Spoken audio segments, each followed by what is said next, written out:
All right, you're live. Thank you. Good afternoon. I'm Gwen Whistler, and I'm the chair of the Planning and Economic Development Committee, and I'd like to welcome you to our October 10th, 2022 committee meeting. All council members and staff are participating virtually at this meeting. To help the audience follow along, I'll state each section of the agenda aloud. We're streaming live on our virtual engagement hub, which is accessible through the virtual engagement hub link on the front page of the city's website. We also have an option for the public to listen live by phone by dialing 855-925-2801 and entering the code 8187. For those of you out there with us today, welcome. And I hope there are some. For today's meeting, we have the option for people to call in and comment live during the meeting. To call in and comment live, use the same number, 855-925-2801, meeting code 8187. Your phone will be muted and you will hear the meeting live. At this point, callers will hear, for more options, please press, hopefully you won't hear it this muddled. I'll start again. For more options, please press star. Pressing star 3 will allow callers to continue to listen live and join the speaker queue.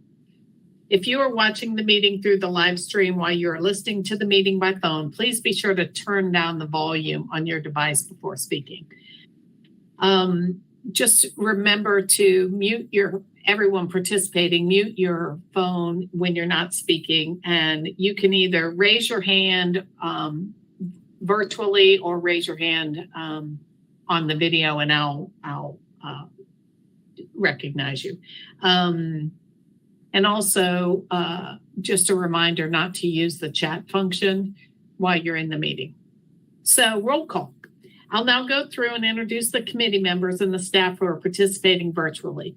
Please make sure to keep your microphone muted if you are not speaking. So council member and staff, as I call your names, please say a quick hello. Councilwoman Sandra Kilgore. Good afternoon. Councilwoman Sage Turner. Hello. Assistant City Manager Ben Woody. Good afternoon. Community Event Manager John Philman. Hello. Transportation Manager Lucy Crown. Good afternoon.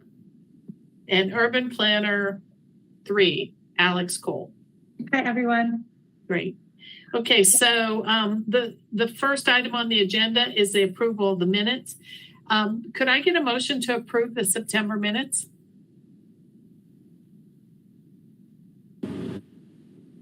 This is Sandra. So moved. Thank you. Okay, great. So because we're doing this virtually, we'll go through a roll call vote. So Councilwoman Kilgore? Aye. Councilwoman Turner? Aye. And myself, I'm an aye. Great. Okay, so those minutes are approved. So the second item on the agenda is the 2022 pole banner policy update. And I'm going to turn this over to John Philman. Good afternoon. I'm John Philman, the city's event manager for outdoor public spaces. I'm here to present updates to the city's pole banner policy, hopefully for your consideration and recommendations to City Council to adopt. When we're talking about pole banners, just for a bit of context, we're referring to the sign attachments that are added to the upper portion of power and light poles. Those banners are in a variety of neighborhoods and areas downtown. And so this policy is, the updated policy attempts to correct a few things that we've encountered. Thank you for that key takeaway slide. So 18 years after the policy was last adopted, the city's pole banner policy is definitely overdue for an update. We have been administering the current policy that was established in 2004 since 2013. And in this presentation with the new policy, we have about 5 different distinct changes. One is that we are planning to use a single installer. Second is address the city-owned venues and programming, looking at placement standards, public notification requirements, and incorporating a revised fee structure that was adopted with the fees and charges for 22-23. Next slide, please. The challenges with the current policy relating to that single installer are that there are multiple contractors working on the same poles. It becomes an administrative challenge to figure out who put what on what pole, who installed what hardware, who removed what hardware. All of that work that's done on the poles is also impacted by the contractors that do telephone, cable, line work on those poles, and bringing down the available services to a single contractor would be enormously beneficial. The second is includes language with city-sponsored and co-sponsored event promotion that we no longer do, and so we want to update that language there. The current policy lists a 10-pole minimum for any application, but doesn't specify that 10 poles need to be in the same area, which opens the door for a single banner to be placed on 10 different streets, for instance. And that doesn't look very nice for continuity purposes.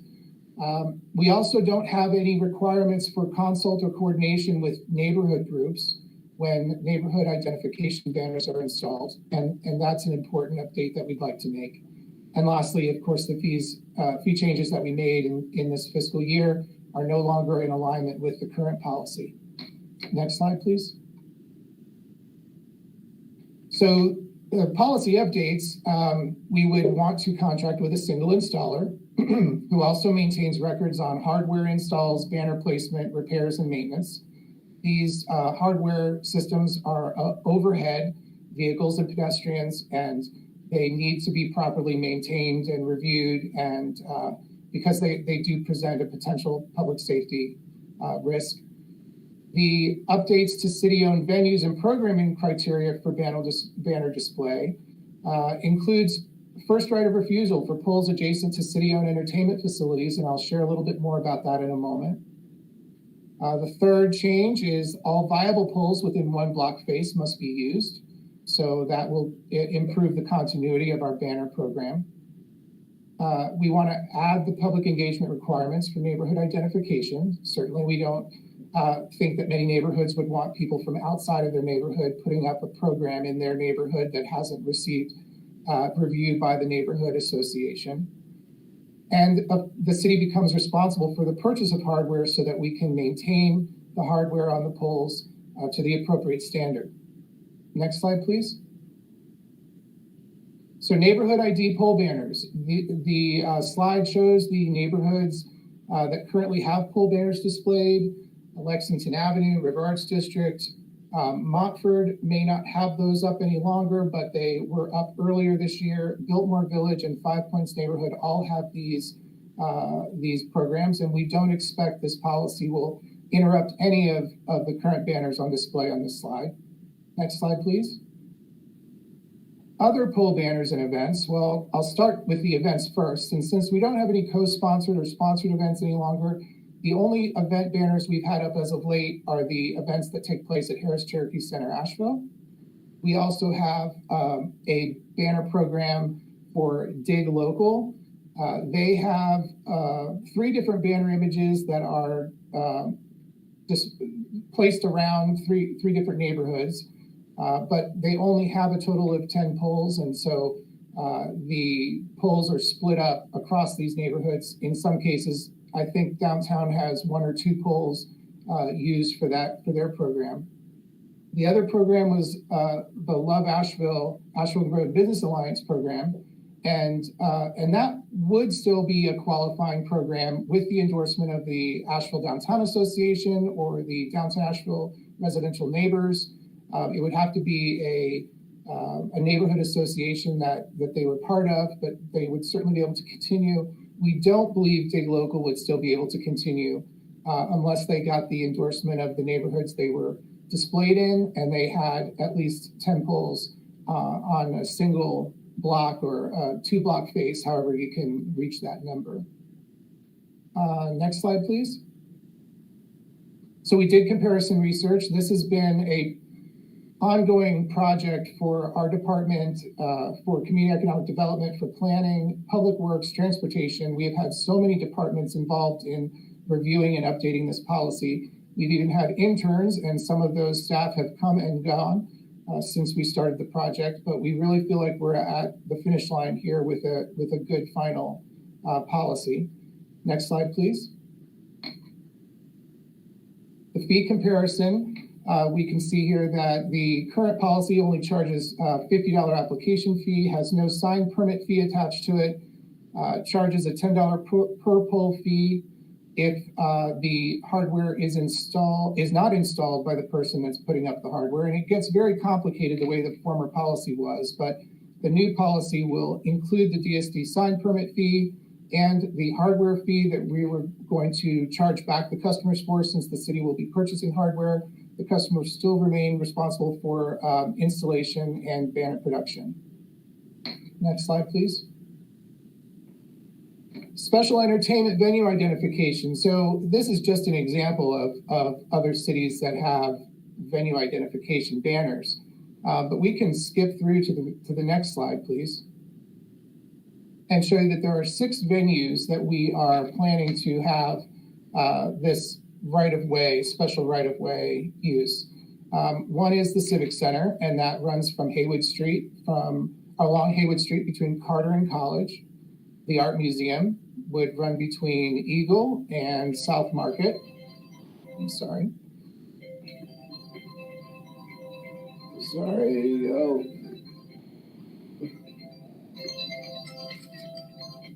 Sorry about that. McCormick Field, that right-of-way goes along Charlotte Street and Biltmore Avenue. The Nature Center would have a stretch of length along Gashes Creek Road. Azalea Road would be for the John B. Lewis Soccer Complex, and Aston Park Tennis Center would have a right-of-way on Hilliard Avenue between Clingman and South French Broad. These would be first right of refusal for these entertainment venues to put up identification signs that would be for the duration of the year, or they could sporadically interchange those with event promotions for their venues. Next slide. And so we're back to the key takeaways again, and the key takeaways, of course, being the use of a single installer, addressing our city-owned venues and programming that takes place there, placement standards, public notification requirements, and incorporating our revised fee structure. And that concludes the overview of these updates. Questions? So John, thank you for that presentation. Question, can you go back one slide? So for example, the Civic Center, for example, I'm not sure I completely grasp this right of way. Like, could, say Steve Canyon Rangers was coming to Asheville, could they or the Civic Center use all of those banners just for a short period of time? Yes. But like, what if downtown neighborhood had already used that sign or used that pole? Does this right away kind of preempt that for a period of time? It does, yeah. 50% of neighborhood identification banners can be removed temporarily for an event. Okay. All right. So that's the idea. Okay. Anyone else have any questions? I do. One, I know this is a complicated program. I've been in and out of it. Sandra, I hope I didn't just interrupt you. I'm sorry if I did. Go ahead. Okay. It's hard to see on these little screens. So John, thank you. I mean, I guess this day is long coming. If we go back to the fee thing where the options from 2004 were shown, yep, right there. So has it been as much as $150 for hardware? Or is this an inflated cost? Like, what were people paying when this just plus cost of hardware was the rule? So the hardware runs between $100 and $300, depending on the type of hardware. Okay, so they're already used to this fee. Yes. Okay, that's what I wanted to make clear. And maybe that could be noted here because I thought that was the case. Because otherwise it looks like a really big jump. Thank you. And then The other thing is, I know I've worked with some of the providers, like the installers themselves. They're great longstanding community members. Does this moving to one installer kind of step make our existing local vendors ineligible, or will some of them be able to meet that need? Do you know? Is this outside the scope of our existing vendors? I'm wondering. This is not outside the scope of our existing contractors that install pole banners and pole banner hardware, but we're looking to move to a single installer because of the problems we're experiencing working with multiple installers on the poles. So there isn't, okay. So everybody that we're currently using is kind of at risk. Right. The next steps following adoption of this policy would be to release a request for proposals to find the best competitive rate for the people that would be wanting to put up banners.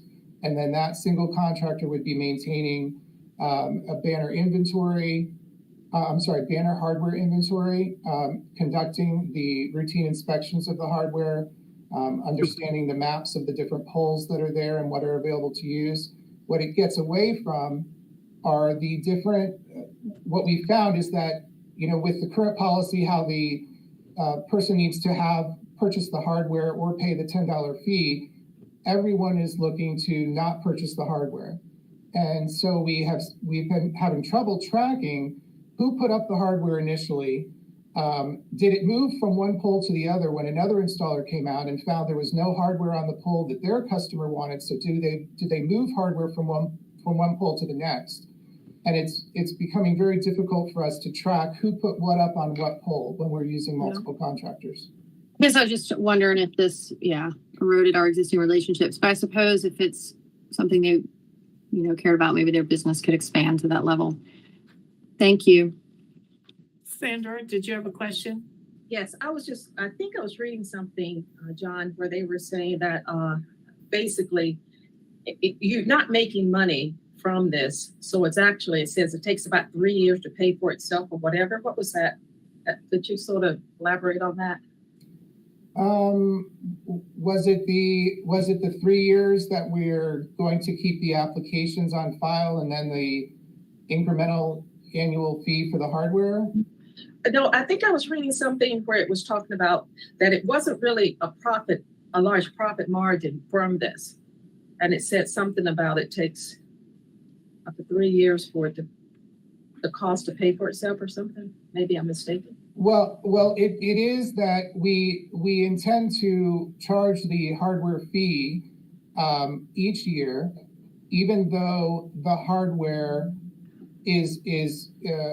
should last up to 3 years. And so that purple hardware fee would be a portion of the cost of hardware that was spring loaded and would be 100% of the cost for a standard strap type of hardware. And the customer, the person putting up the banners would be paying that purple fee each year, which would go back into our budget to purchase and replace new hardware as it comes, as more people are requesting banners on poles. Okay, and one other thing. So is there like a contract time period that you have to go into before you can as someone that would like to put something up on the pole? Yes. The neighborhood identification is a 1-year agreement that would be renewable for up to 3 years for that single application fee.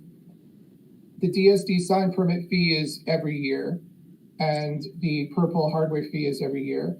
The vendor would be going out to these poles and inspecting these poles every year, and deciding whether the hardware that's up is still usable, in good shape, and is able to continue. But right now, we don't have anyone going up on the poles to do routine inspections. So that as long as the banners are up on the poles, I don't think any of the applicants that have banner permits are at their own discretion calling the banner installers and having them come out and do an inspection.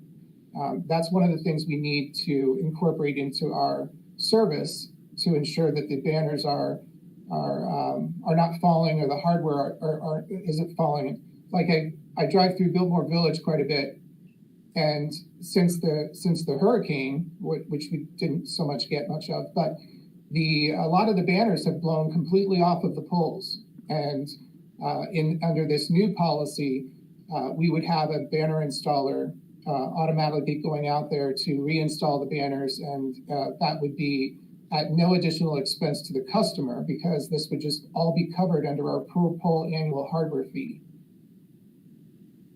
Thank you. And can I ask a question before you say, just quick? So say I'm somebody who wants to put up a banner. Who do I coordinate with? Do I coordinate with your department, and then you act as kind of the intermediary between the applicant and the vendor that's going to do this installation, et cetera? Yes. Okay. That's exactly right. Okay. Is that going to be more work for your department, or about It'll be less work, because we will have a single installer who will be providing us with reports. Right now, the applicant has to take a walk down the street and identify every pole number they'd like to use. Also report on any poles with hardware or without hardware, so that we know what to charge them. Okay. And then provide us with the application and the image of the graphic and the insurance for their installer. This will now be a situation where the neighborhood would let us know what streets they'd like the poles, like the banners displayed on, and the single hardware contractor that the city contracts with will identify all the viable poles in the area. So it'll make it a lot more manageable for the city to have a single point of contact for hardware, or for banner installation, as well as for hardware installation.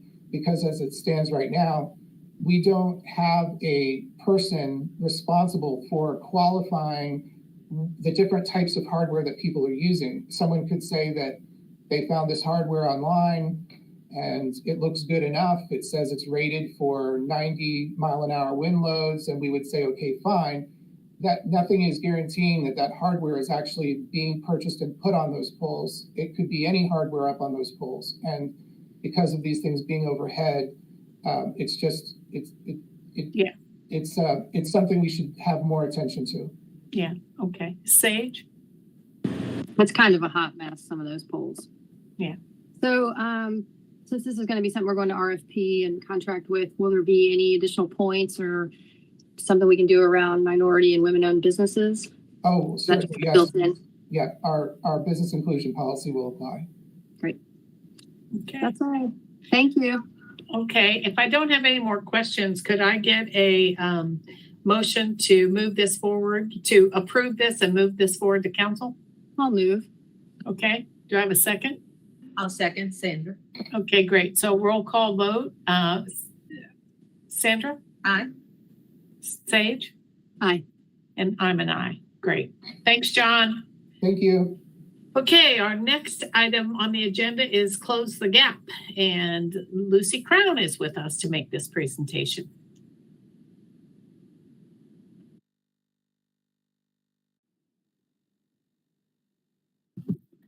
There we go. Can you hear me? Great. Hello, everyone. I'm Lucy Crown. I work in the transportation department, and I am here to talk with you today about the ADA transition plan, which is part of the Close the Gap planning process that will be going to council on October 25th.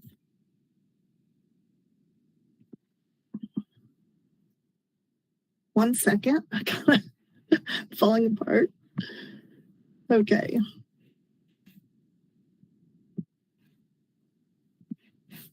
So quick outline of my presentations. We'll start with key takeaways.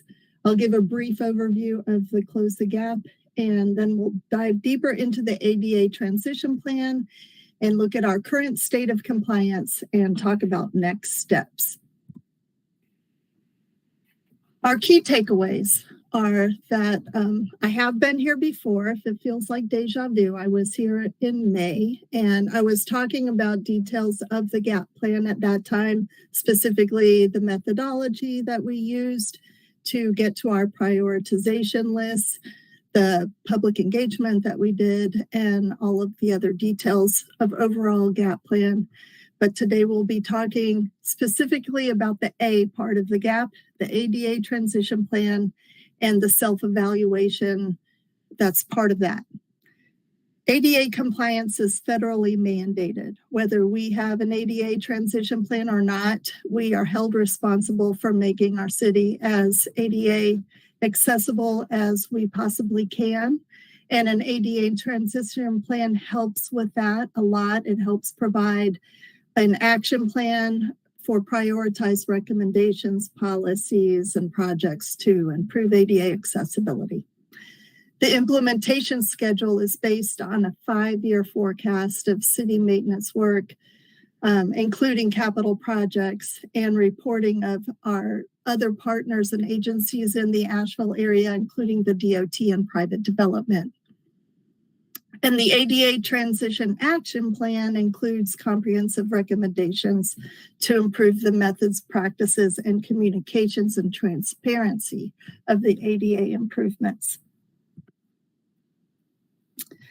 So what is the GAP? I'll take one step back to show the big picture. The GAP are 3 plans that we did at the same time on purpose in order to make a really strong pedestrian network. There are 3 plans in one. The Greenway network is supported by the Greenway plan. The sidewalk network is supported by the ADA transition plan, which will look at improving existing sidewalks and greenways, and also the pedestrian plan, which will fill the gaps with new sidewalks. So the ADA transition plan is, again, improving the existing facilities that we have within the public rights of way in the city limits of Asheville. The ADA transition plan vision is to have priority pedestrian corridors that will be ADA compliant to the maximum extent feasible. And we've got many steps in the action plan to help us implement the ADA transition plan in the pedestrian realm of sidewalks and greenways, including training staff, educating designers and developers, collecting better data, creating transparent reporting platforms, and staying connected with persons with disabilities in the community, as well as building all of these improvements. And the ADA transition plan prioritization goal is to create lists of prioritized projects for ADA improvements on our streets and the state-owned streets as well. And it's more than just roads and sidewalks that we're looking at. It's also including curb ramps, fixing cracks and heaves and gaps in existing sidewalks, removing obstacles like utility poles and signage, fixing sidewalks so that they're not as steep on a cross slope, accessible signals and push buttons, reducing the number of driveway curb cuts, improving crossings at roundabouts and free-flowing right-hand turns, and also making accessible routes in construction zones, and policies to keep sidewalks clear of things like trash cans after trash pickup. This slide shows just a few of the problems that we have, and this could be on any given street in Asheville. We have issues such as very narrow sidewalks with utility poles and signage in the way, making it impossible to pass if you have mobility devices. The middle picture shows a sidewalk that you can see in many neighborhoods throughout the city that are in such bad repair they're impassable. And there's other portions of the city that might look good to us, but do not have proper cross ramps and ability for people with devices to get on. So they're forced out into the streets to move around. ADA transition plans can be found on the U.S. Department of Transportation Federal Highway Administration's webpage as civil rights. There's 6 typically different 6 elements of a transition plan. And these are them. The first three, designating an ADA coordinator, providing public notice, and also establishing grievance procedures, we already are doing. There's a link to that on our webpage. And you will see down at the bottom that it states our ADA coordinator is Brad Stein, and more information, especially down at the bottom, that shows the grievance form and requests for reasonable accommodation forms and the appeal process. So these are the things that we have charged our consultants to work with us on, taking a close look at our current state of compliance, developing internal design standards, specifications, processes, and protocols to help us be better at what we do, and developing a self-evaluation for the transition plan. So this is our current state of compliance. If you take a look at all of our sidewalks, curb ramps, signalized intersections, greenway upgrade and retrofits that are needed, and transit stops, we have over $101 million worth of improvements that we would need to do. If we invested $3.3 million, it would take us 30 years to get finished with this list. So the question is, how are we going to do this? A lot of it can be done just on doing regular business, fortunately. We have looked very carefully at our last 5 years of spending and noticed that within our 5-year CIP, we're able to address a lot of problems as we're working through the capital projects. We see that 10% on average of our resurfacing budget, which is about $350,000, can be used on ADA improvements just during regular resurfacing, and that we have $125,000 of recurring funds for ADA improvements specifically. We can also take a look at our partners' work. For example, the NCDOT uses $250,000 of annual curb ramp budgets every year. But we are learning to take a look at our partners in private development so that we can capture the improvements that they're making that we've never done before. And then again, training and education of developers will help enormously, both from our staff and our private developers. And what would be left is our corridor approach. So the GAP has made a schedule of prioritizations that could be bunched up into a corridor, but we could also look at large city projects such as new water lines or stormwater projects that could make huge differences in ADA improvements, as well as capital projects. And this is what our self-evaluation for a 5-year forecast looks like right now. These are each different fiscal year. This is fiscal year 23, the blue line. And this year, we're actually doing some amazing things. We happen to have a very large stormwater project on St. Anne and Pearl Street, which is going to need for us to rebuild Patton Avenue's intersections. This is a huge improvement. We're also doing Vermont sidewalks and other capital projects that get us over that $3.3 million goal into almost $4 million of improvements. However, as we look at our other 5 years going out, it shows that our average spending for our 5 years is less than $2 million. So with this self-evaluation, we can see that we need to try harder in our coming years to fill these gaps and take a look at the possibility of including a corridor project to add up to, for each year, to hit as many ADA improvements as we can. Also, we've got an incredibly large action plan with the GAP plans. It includes 10 goals. Each goal has a number of items to achieve. And one of them in itself is the ADA transition plan. You can take a look at that in the plan itself, which is posted online, and it starts on page 215. So,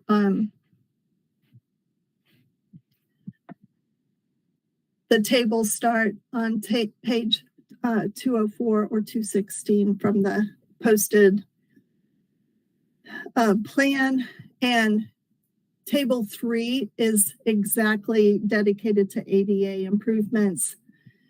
Each one of these action plan tables will give you a time frame that we hope to achieve them, either immediate, mid, or long-term goals, and whether or not we've got different departments that need to work on them, and in some cases outside partners that need to work with us, and then how we can measure for success with each one of these steps.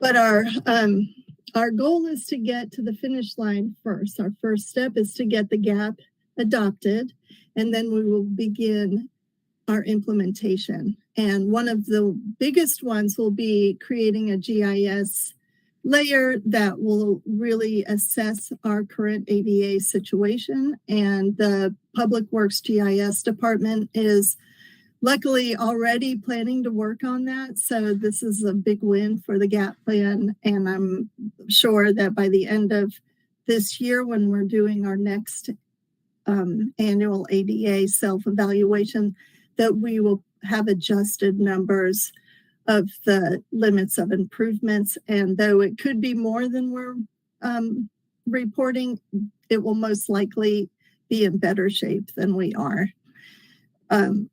That we're planning for. So other things will be to update the policies and standards, continuously seek collaborative projects to ensure ADA improvements are made during their construction, and that would include all City of Asheville projects as well as our outside partners. And then always seeking funding strategies for implementation. And we're lucky right now because the Biden infrastructure law has some great grants that are available that we can hopefully work with to make some very large leaps while those grants are available. Do you have any questions? Because I just talked a lot. Well, one question I have, Lucy, is thank you for this. And this looks like a lot of work and just the start of even more work. So, appreciate your sticking to this one. And it'll obviously make Asheville a better place to be. But just watching email traffic, there was a situation where we had a contractor who was doing some work on some sidewalks, and we didn't figure out until the project was completely done that they hadn't complied with the ADA. And so we had to go back and have them, rip it up and do it correctly. Have we addressed that in sort of our internal policies and procedures so that, we can avoid that kind of thing? Because it can be, probably costly to the developer or to the contractor, but also can be a little embarrassing that, we paid all this money and then it's like, but it's not really right. So have we addressed that at all in our plan? Yes, that's part of it. Part of our education is to address staff. So during review and during construction permitting, and then during post-construction inspection, we'll be able to catch mistakes better, all being trained up to do that, and to offer these educational trainings to our developers so that they know going in how to address ADA facilities in the proper way. Okay, thank you.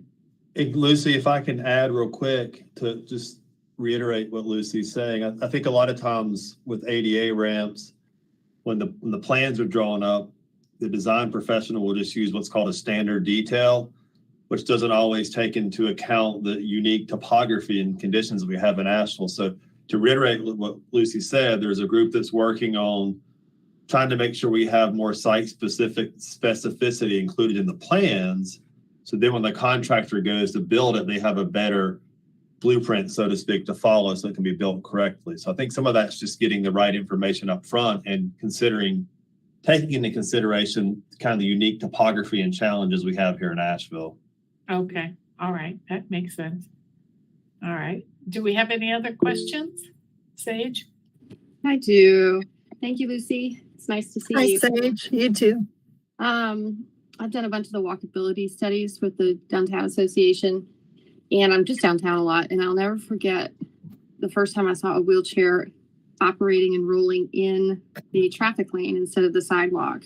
And I saw it a few times until I finally figured out what was going on. And it's the running bond pattern on our sidewalks. And if you are near someone in their wheelchair on the sidewalk, it goes, it's actually very audible and probably pretty annoying. So we talked over the years about going back to the old pattern. I didn't hear running bond in this. I just wonder if I would certainly like to call it out as an ADA issue, I guess is what I'm saying. But I don't know that it's clearly an allowed pattern. Right. So that would be one thing. I have heard that we are stopping the running bond pattern for many reasons. Well, that's one. The other is maintenance. Yeah. So that's one of those things Okay. that we'll be talking about. No, I'm And we talking do- about, if you go back to slide 6, I think it is. Mhm. It actually is ironic as we saw it. And on the left is the running bond, and on the right is actually someone differently abled in their chair, not on the sidewalk. But so this is the pattern on the left there, y'all. That's the pattern that when you roll on, if you're in a stroller, if anything, it's just odd. But I wanted to highlight that. So I do support, if anything, if council needs to go to a vote to change that pattern, I will rally councilwomen. I'm so done with that pattern. But thank you.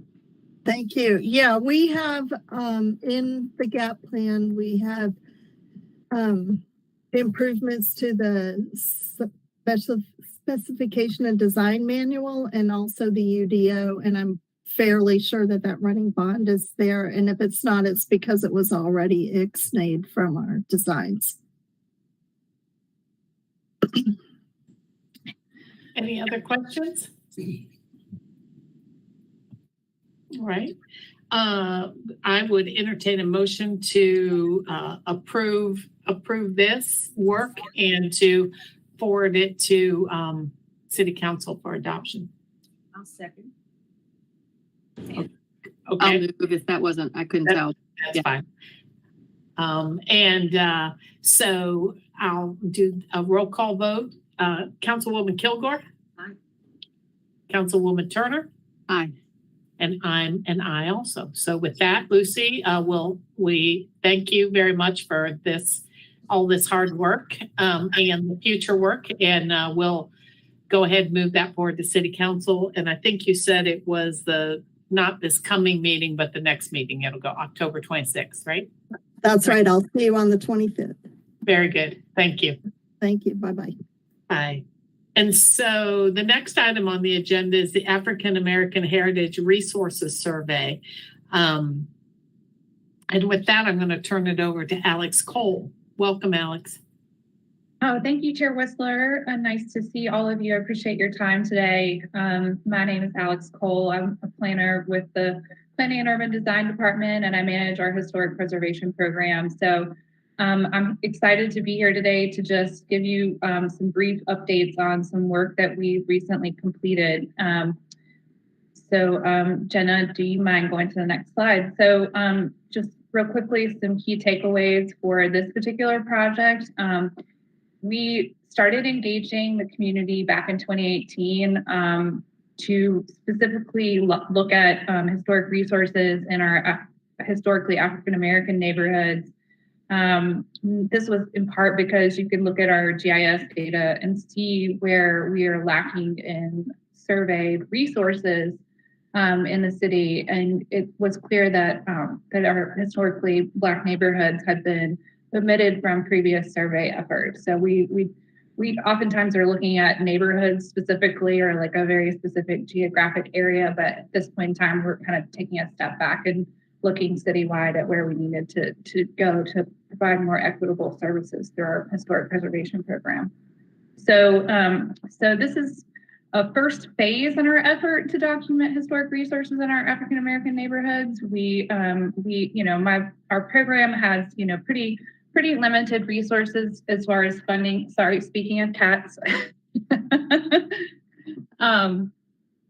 We have generally kind of limited resources where we're, capable of doing these kind of bigger citywide projects. So, so this was a grant funded project, and because of our budget, we initiated as a first phase and recognized that we have a lot of work still left to do.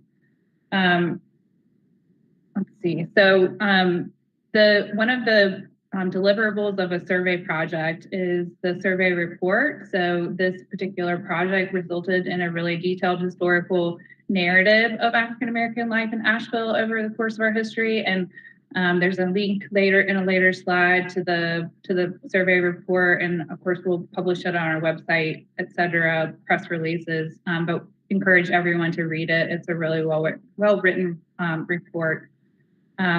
And so survey information generally we utilize for looking at historic designations, other long range planning efforts like the Burton Street survey that I'll talk about next. And they can also inform other community projects like marker programs, et cetera. So they're useful in a lot of different ways. Next slide, please. So this is just an overview of my presentation. I'm going to talk really briefly about what an architectural survey is, how we got here, next steps, and then I'm happy to answer questions if you all have any. Next slide, please. So I like to start here because I think the word survey is a little bit of a misnomer when it comes to architectural survey work. It's really an inventory, if you will, where we go out into the built environment and we look at structures, objects, districts, sites, places generally that could potentially be important for their historic or prehistoric significance. And usually we're looking at a geographic area, but sometimes we're looking at thematic areas. I think this is the first time in Asheville that we've looked at a specific demographic in our community. So it's unique in that way, this work that we've started to undertake. So why do we do this work? It's really important for us to help preserve neighborhood and community character. Historic preservation is a way that we identify our historic architecture, places, spaces, et cetera, a way that we identify with our city or our, where we live, places we enjoy and value. Again, we use this information to convey our community's historical narrative, but also can be utilized to inform other projects. And so it helps us identify, as far as how the information can be used, helps us identify resources that require further study, potential eligibility for National Register listing or designation as a local historic landmark or district. And they're also, like I just mentioned, important for other functions and long-range planning for the community. Next slide, please. So the Historic Resources Commission is really given the authority and the responsibility of doing this type of work by state statute. So as I am the liaison to the HRC and as the program manager, this is a lot of the work that we do is what falls under their purview as a commission to go out in the community and actually do the work. So like I said, based on the GIS data and our analysis of it about 4 years ago or so, you can see where we have holes in our survey. This GIS data is a link. There's also a link on the next slide. If you are interested in looking at the State Historic Preservation Office GIS site, there's I'll point this out on the next slide, but there's a legend included in their GIS site that it shows National Register listed properties that have been determined to be eligible for listing in the National Register, and it shows surveyed properties. So that's how we are able to analyze where we still have survey work to do. And if you do venture to look at their GIS site, the surveyed properties are noted with little yellow hexagons. So we guesstimated, so this is a rough estimate, but about 600 unsurveyed resources related to African American history citywide. We are a joint city county commission / program. So at some point we'd like to go countywide, but right now we're focusing on the city. And so we funded this project through a CLG grant, which just to give a little bit of context on that, the city and county are both certified local governments, which mean that we are certified at the local level or to carry out the National Historic Preservation Act at the local level. So we have to meet certain criteria to maintain that certification. But as part of that certification, we are eligible for historic preservation fund monies that come from the federal government through the State Historic Preservation Office. So it's a pretty competitive grant program. They only allocate about $105,000 to $110,000 every year for all CLGs in North Carolina, and I think there's close to 50. So pretty competitive, but we did get about $12,000 for this project, and then the rest we allocated from our departmental budget. And we were able to capture 75 total historic resources, meaning there are 75 individual properties that were identified through the survey work. And then, as I mentioned, there's 2 projects deliverables, the actual survey data, and then there's the historical narrative, which is the survey report that will be published. So we contracted with, once we had the funding allocated, we contracted with a firm out of Ohio, O&M Eastlake, to complete this first phase of survey work. Next slide, please.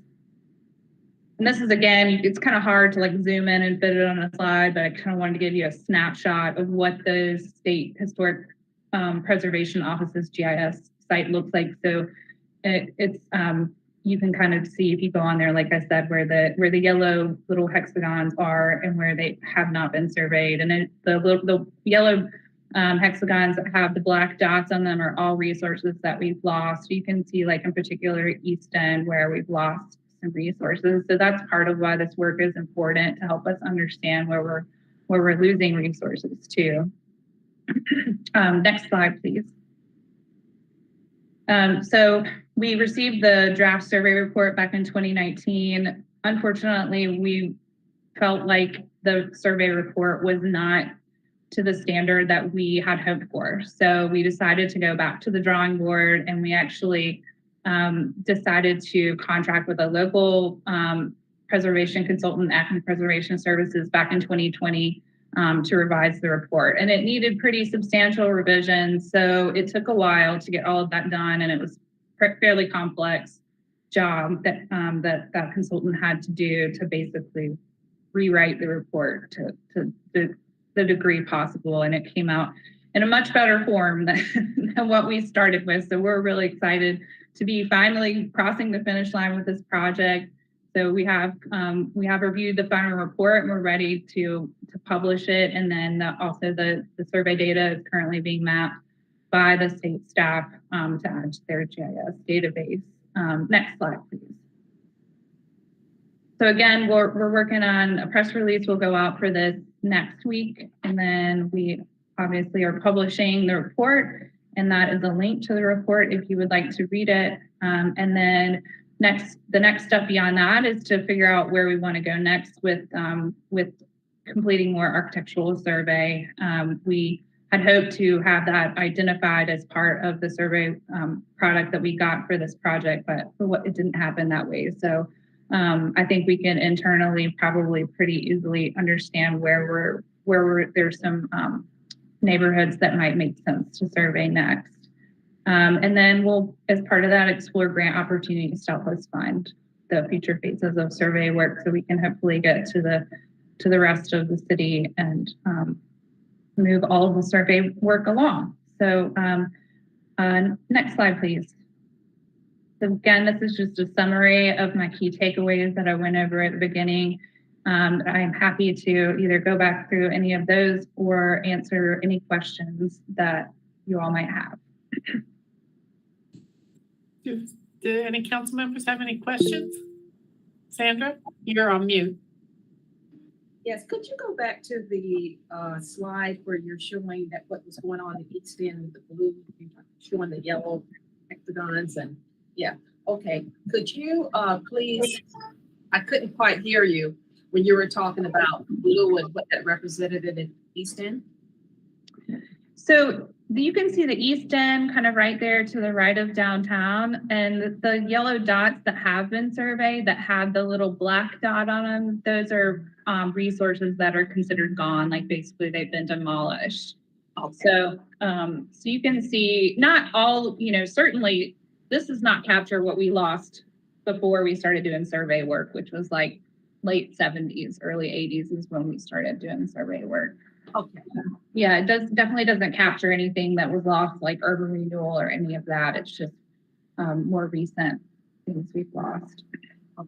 Okay, thank you. Sure. Are there any other questions? Okay, Alex, that sounds like good work. So looking forward to that being published and getting the input and the next steps. And I think I'm going to you stay on the agenda because the next item on the agenda is the Burton Street Architectural Survey and Pattern Book. So I'm going to ask you to keep going. Okay. Thank you. Jenna, you can go to the next slide, please. I won't introduce myself twice. Some key takeaways for this particular project.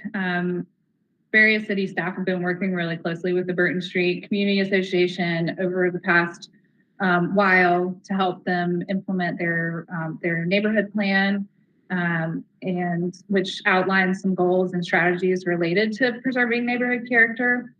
And as a result of those kind of collaborative efforts, it was determined that a pattern book should be created to help them with those, to achieve those goals and that are listed in the plan. This survey project is a little bit different. It does have like an overarching historical narrative that's part of the survey report, but then it gets way technical in terms of going street by street to outline the common building typologies and streetscape features, because a pattern book is really essentially to help illustrate what the built environment looks like. So we needed it to be more technical in nature to help us create the pattern book. Next slide, please.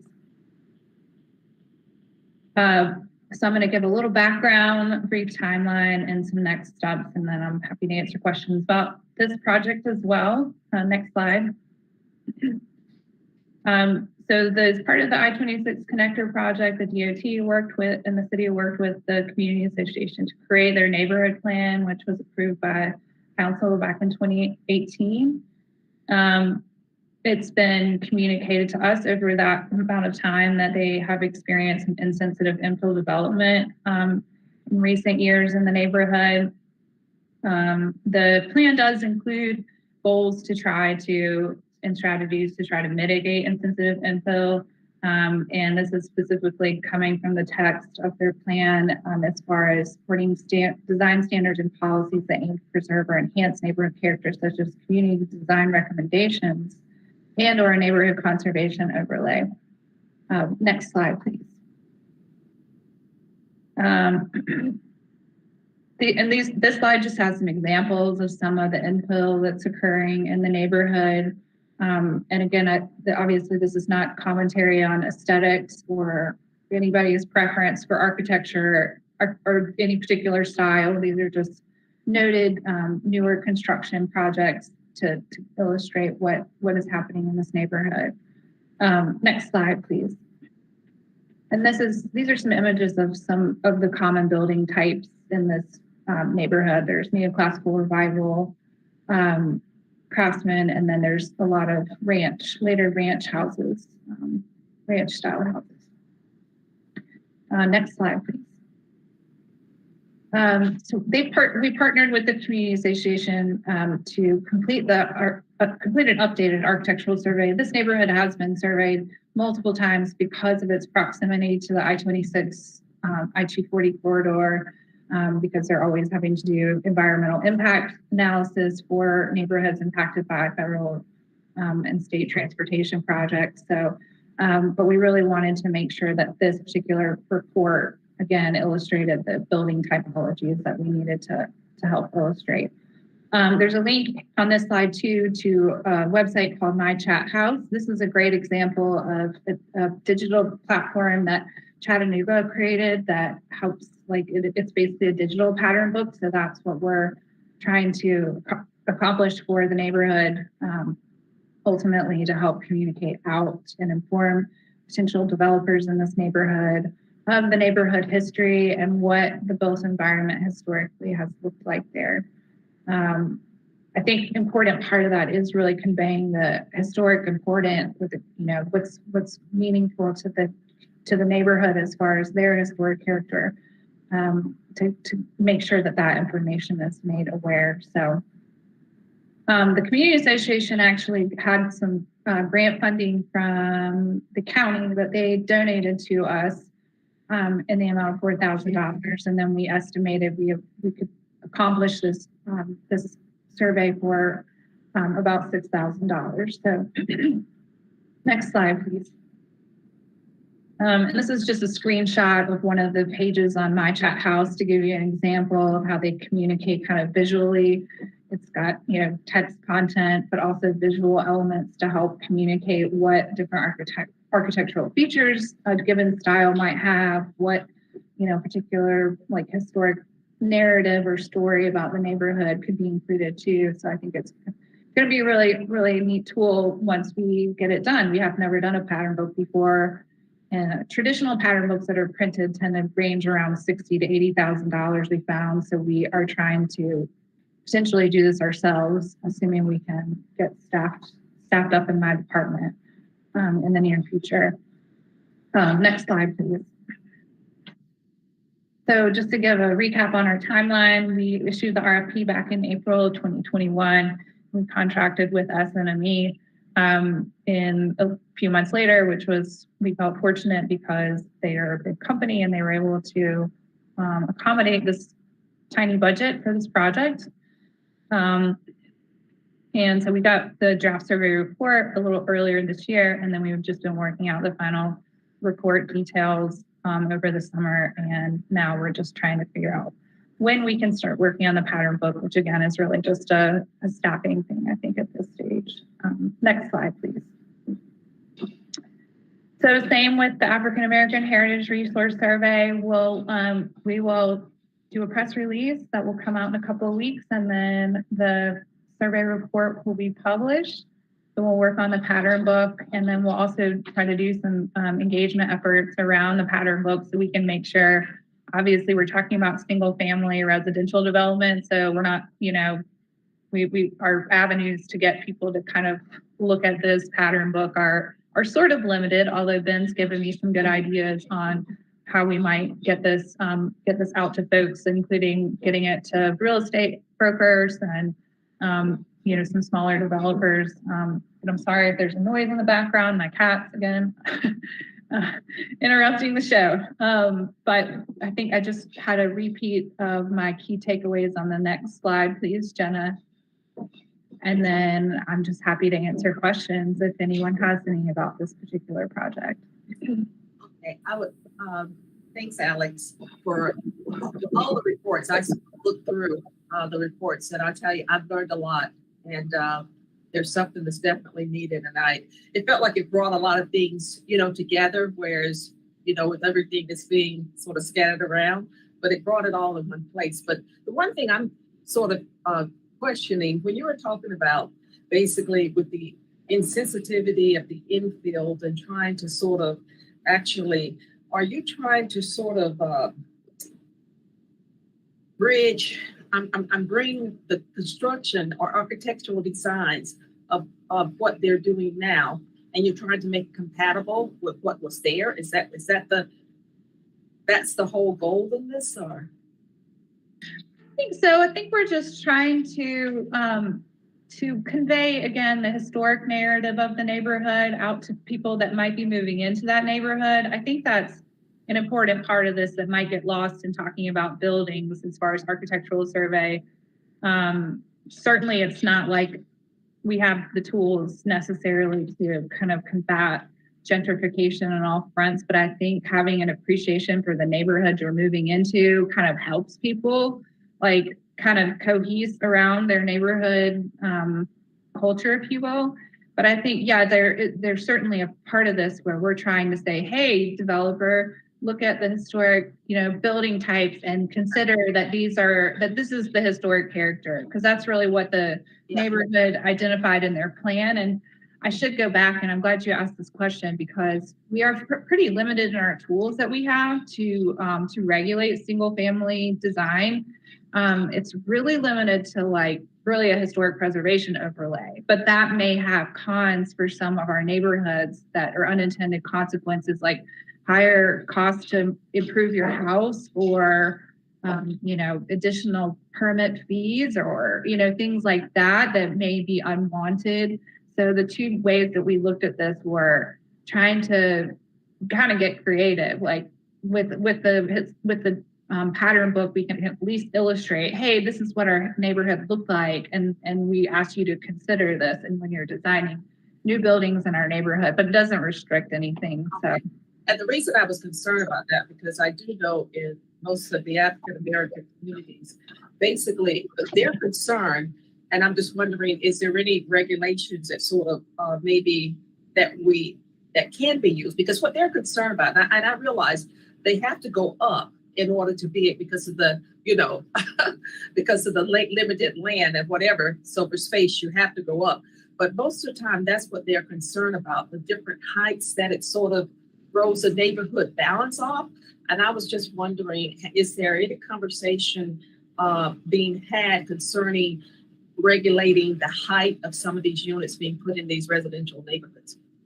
Yeah, so that's a good question. Also, I think our residential height limit is 40 feet, which is in these RS and RM districts, which is pretty tall when you consider that like most single family houses are like 25 feet from peak to grade, roughly. But we have not really looked at, but we've talked about it. And one of the things noted in their plan is a neighborhood conservation overlay, which is a mechanism by which we could potentially regulate. It's like preservation light, as people call it. It's like we can regulate things like building setback and building height, really basic kind of things related to underlying zoning, rather than like you have to use a specific type of window or roof style. And so that is definitely something that we have talked about internally, talked about with the community association. And this, I think I came into this conversation a little bit late in terms of hearing what the neighborhood wanted to do and why they chose the pattern book direction. But I think it was maybe that we weren't going to be able to accomplish as much as we would like with the conservation overlay district. But I was messaging with Todd earlier today to get a little bit more context about his conversations with the community association around that. And he said there's definitely potential for us doing that, or some kind of form code even that could help address some of the problems that people are relaying to us. Well, thank you. Does anyone else have any questions? Well, also very good work, Alex. Really appreciate it, and look forward to the continued work. And I'll be really interested in how we're going to communicate this to developers, and look to our community to be respectful of neighborhoods, with recognizing the need for infill development. That we need more housing, but we want it to be consistent with the neighborhood. So it'll be, hopefully you'll get a lot of good cooperation from the developers and architects. I guess it's the group that comes to my mind. Okay, with that, our last item on the agenda is public comment. We did not receive any. Gwen, you're muted. Okay. Look, I just was going on and on and on. Sorry about that. The last thing on the, so was that the whole thing about developer? You didn't hear any of that. Okay. We can hear it. Oh, okay. Okay, good. So the last thing on the agenda is public comment. We did not receive any written public comment ahead of time. I'll open it up for Jenna to see if anybody's on the line who would like to give live public comment.